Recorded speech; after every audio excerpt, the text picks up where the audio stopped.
예, 안녕하십니까. 저는 서울시립대학교 교통과학과에서 근무하고 있는 김도경 교수라고 합니다. 저는 이번 강의에서요, 그 교통 수요 관리와 관련된 내용을 알려드리고자 합니다. 예, 일반적으로 자동차 배기가스에는요, 아주 다양한 오염물질들이 포함이 되어 있다고 알려지는데요. 그 중에서도 가장 대표적인 게 우리가 CO2라고 얘기하는 이산화탄소가 있고요. 그다음에 뭐 CO라고 하는 일산화탄소 계열, 그다음에 산화질소라고 하는 낙스 계열, 그다음에 여러분들이 흔히 잘 알고 계시는 미세먼지라고 하는 것들, 이런 것들이 어떻게 보면 자동차 배출가스에 포함되어 있는 가장 대표적인 오염 물질이라고 얘기를 할 수 있는데요. 그러다 보니까 우리가 미세먼지를 줄이기 위해서는 이런 배출 원인이 되는 애들을 줄이는 게 어떻게 보면 가장 근본적인 해결 방안이라고 얘기할 수 있습니다. 그러다 보니까 저희가 교통 수요 관리라고 하는 것들, 그런 정책들, 기법들을 저희가 적극적으로 고민하고 도입을 하고 있는 상황인데요. 아무래도 미세먼지라고 하는 그 양 자체를 총량을 줄이기 위해서는 발생하는 원인 자체를 줄이는 게 가장 큰 효과가 있다 보니까 교통 수요 관리를 하는 아마 그런 그 근본적인 이유라고 얘기할 수 있지 않을까 합니다.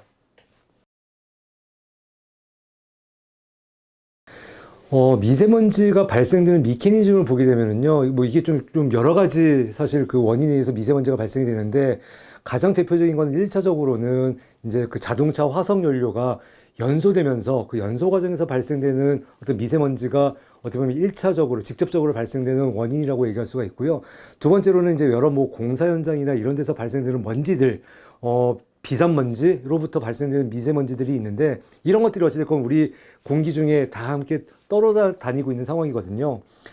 그러다 보니 그 중에서 이제 그 1차적으로 이 자동차 연료가 그 연소되면서 나타나는 이 1차원적인 어떤 그 배출 그 가스, 이게 기존 연구에 의하면 전체 미세먼지의 대략 한 73% 정도를 차지한다고 합니다. 그러다 보니까 어떻게 보면은 굉장히 미세먼지의 많은 양을 차지하고 있다고 얘기할 수가 있는데요. 근데 아까 말씀드렸던 것처럼 미세먼지에는 직접적으로 발생되는, 그러니까 1차적으로 발생하는 요인도 있고 2차적으로 발생하는 요인도 있고 이게 다 포함이 되어 있다 보니까 우리가 2차적으로 발생하는 것만 제하고서는 73%이지 이거를 다 포함하게 되면 그 아마 그 자동차 배출가스가 기여하는 기여율은 좀 많이 낮아지는 것으로 보고가 되고 있거든요.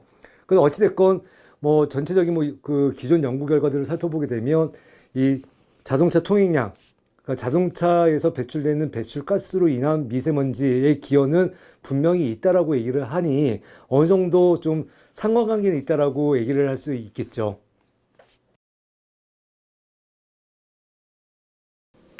예, 그 수요 관리라고 하는 것 자체가 우리가 왜 하는 거냐를 생각을 해보게 되면 도로상에서 발생하는 여러 가지 안 좋은 점들, 그러니까 악영향 이런 것들을 좀 해결하기 위해서 하는 정책이라고 얘기할 수가 있거든요. 교통적인 측면에서 보게 되면 차량이 많이 몰리는 시간대에 도로상에서는 혼잡이 발생하고 있거든요. 그러다 보니까 이런 혼잡을 해소하기 위해서는 몰려드는 차량들을 뭔가 좀 이렇게 제어하는 어떤 그런 그 정책이 필요한 거고요. 그러다 보니까 부수적으로는 대기질이 개선되는 효과가 있었던 거였거든요. 그래서 사실은 이 교통 수요 관리 정책 기법들이라고 하는 것들은 교통적인 측면에서 교통에서 나타나는 여러 가지 부작용들을 해결하기 위한, 해소하기 위한 어떤 일환으로 저희가 도입했던, 시행했던 정책들이었는데, 부수적으로는 대기질까지 좋아지는 어떤 그런 결과를 낳다 보니까, 어떻게 보면 이제 우리가 환경적인 측면에서도 교통 수요 관리라고 하는 것들도 적극적으로 시행하려고 하고 있고, 도입하려고 하고 있고, 뭐 그런 것 같습니다. 근데 이 수요 관리라고 하는 것도 어떻게 보면 굉장히 좀 다양한 그 방식으로 이루어질 수가 있는데, 어, 가장 대표적인 세 가지 전략이라고 얘기한다면 수요 관리에서도 첫 번째로는 무조건 통행 발생량을 억제하는 게 가장 대표적인 정책이고요. 아까 앞서서 그 설명드렸던 것처럼 배출량 자체, 그 대기오염물질 자체를 줄이기 위해서는 그 아예 그 배출하는 배출원 자체를 없애는 게 그 근본적인 해결책이기 때문에 아예 그냥 억제하는 것이 기본적인 첫 번째 전략이라고 얘기할 수가 있고요. 두 번째 전략은 전환입니다. 전환.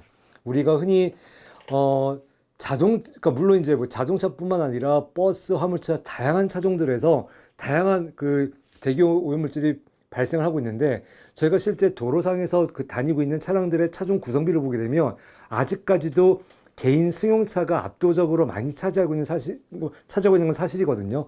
그러다 보니까 개인 승용차 이용을 최대한 좀 줄이고 승용차 이용 통행을 전부 다 버스나 지하철 같은 대중교통으로 좀 전환을 시키게 된다 그런다면 아마 이 도로상에서 발생하는 차량 통행으로 나타나는 여러 가지 대기 오염물질의 발생량 자체를 좀 줄일 수 있지 않겠느냐라고 해서 어떻게 보면 두 번째는 이제 전환입니다. 세 번째로는 기술의 발전이라고도 얘기할 수 있을 것 같은데요.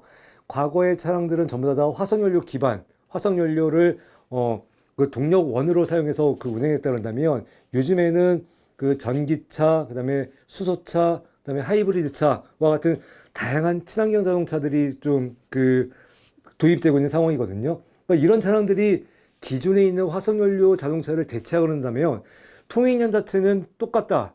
그러니까 교통량 대수는 똑같다 하더라도 실제 그 차량에서 배출되는 이 대기오염물질 양은 아주 현격하게 좀 많이 감소를 시킬 수가 있긴 하겠죠. 그러니까 그러다 보니까 우리가 다양한 교통수요 관리 기법들이 있는데 어떤 것을 좀 우선시해서 어떤 기준으로 좀 우리가 추진할까 이거는 굉장히 좀 약간 어려운 얘기라고 할 수는 있을 것 같긴 합니다. 그래서 어떤 게 먼저 선행이 돼야 되고 어떤 게 후행이 돼야 된다고 하기보다는 차라리 이런 여러 가지 다양한 것들을 좀 병행해서 시행을 하는 게 어떻게 보면 좀 보다 시너지 효과를 발휘해서 더 많은 효과를 우리가 얻을 수 있지 않겠나 좀 저는 개인적으로 좀 그렇게 생각을 하고 있습니다.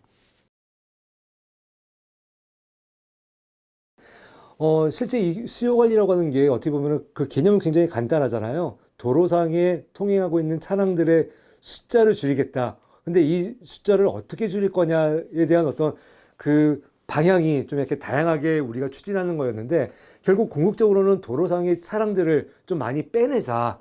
그 빼냄으로 인해서 도로의 혼잡도 줄이고 그리고 도로에서 발생하는 대기오염 양도 줄이고 뭐 그러다 보니까 사실은 또 다른 또 어떤 그 긍정적 효과가 뭐가 나타나냐면 안전이라고 하는 데 있어서 굉장히 좀 좋은 교통 환경으로 인한 그 안전성 향상, 증진이라고 하는 또 부수적인 효과도 또 얻을 수가 있거든요. 기본적으로 그 교통사고는요, 차량과 정비례 관계에 있습니다. 교통량과. 그러니까 교통량이 많아지면 많아질수록 교통사고는 계속 늘어나는, 증가하는 어떤 그런 그 관계가 있다라고 하는 것을 아주 많은 연구에서 제시하고 있는 결과거든요. 그러니까 그런데 그렇다면 우리가 교통량 자체를 줄인다고 하는 거는 역설적으로는 교통사고를 우리가 따로 줄이려고 하지 않다 하더라도 교통량 자체를 줄인 것만으로도 도로상에서 발생하는 교통사고를 발생할 가능성을 우리가 어느 정도 좀 그 미연에 방지할 수 있지 않겠나 뭐 그런 효과도 있을 것 같다는 생각이 들거든요. 수요 관리에서도 가장 대표적으로 우리가 고려하고 있는 건 일단은 억제라고 하는 정책. 그러니까 억제라고 하는 거는 교통량 발생 자체를 아예 차단을 시키는 거거든요.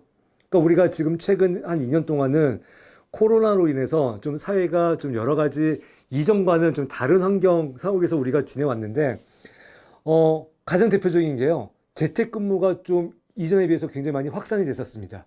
그러니까 재택근무를 시키게 되면 사람들이 굳이 내가 직장이라고 하는 데로 이동하기 위한 통행을 하지 않아도 집에서 근무를 하면 되는 거였잖아요. 그러다 보니까 이전에 비해서 도로상의 교통량이 굉장히 많이 줄었습니다. 근데 그 줄음으로 인해서 대기질도 많이 개선되는 효과도 있었죠. 그 다음에 실제 2021년, 2020년 이 교통사고 현황을 보게 되면 사망자 수도 또 감소하는 그런 결과도 있습니다. 그러니까 발생 건수도 줄고요, 사망자도 줄고. 그러니까 결국은 돌아다니는 차량들이 줄어들면 결국 차량끼리 아니면 차와 보행자끼리 서로 상충하는 그런 가능성, 확률이 굉장히 좀 낮아진다는 거겠죠. 그러다 보니까 안전성도 굉장히 좀 좋아지는 그런 측면도 없지 않아 있습니다. 예.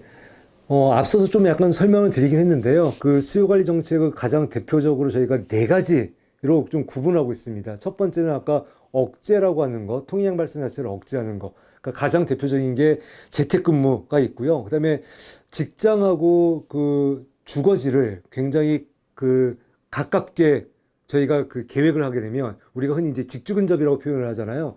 그러니까 그렇게 하게 되면 실제 먼 거리 이동하는 그 시간보다 가깝게 이동을 하다 보니까 우리가 차량에서부터 다른 좀 대체교통수단으로 좀 전환을 시키는 어떤 그런 효과도 있을 수 있거든요. 그러다 보니까 아까 얘기했던 것처럼 도로상의 교통량을 줄이는 어떤 그런 효과를 볼 수 있는 뭐 그런 억제 정책이 있을 수가 있고요. 두 번째로는 전환 정책입니다. 전환이라고 하는 것은 아까 얘기했던 것처럼 가장 대표적인 게 승용차에서 대중교통으로 수단을 전환해서 이동을 하게끔 하게 되면 도로상에서 움직이고 있는 이 교통량 그 총량 자체를 많이 줄일 수 있는 그런 좀 효과가 있고요.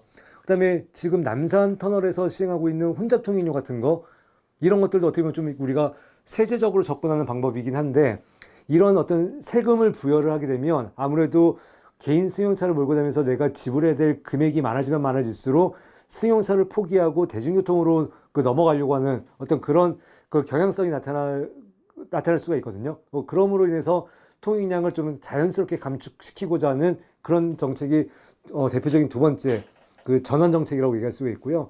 그다음에 세 번째, 네 번째는 좀 재분배 정책입니다.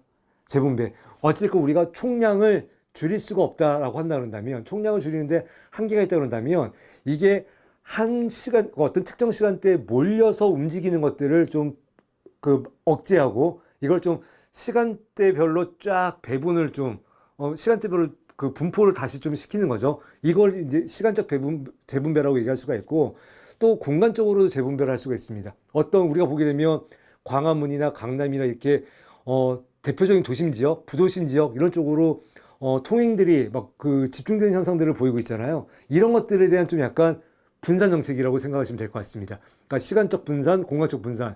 그래서 대표적인 시간적 분산은 우리가 또 그 시차 출퇴근제라고 하는 것들, 이런 것들은 모든 사람들이 다 9시까지 출근할 필요는 없는 거잖아요. 그러다 보니까 기존에는 9시까지 출근해야 되니까 특히나 7시부터 9시 때까지는 모든 도로에서 혼잡이라는 현상을 공통적으로 겪고 있는 상황이거든요. 근데 이거를 좀 시간적으로 출퇴근 시간을 좀 이렇게 유연하게 넓게 만든다면 아마 이 교통량 집중되는 이 시간대가 좀 여러 시간대로 분산될 수 있어서 실제 도로상의 교통량도 좀 약간 줄이는 이런 효과들을 또 얻을 수가 있는 거거든요. 뭐 그런 네 가지 그 수요관리 기법이 대표적으로 사용되고 있는 어떤 그 정책이라고 말씀드릴 수 있습니다.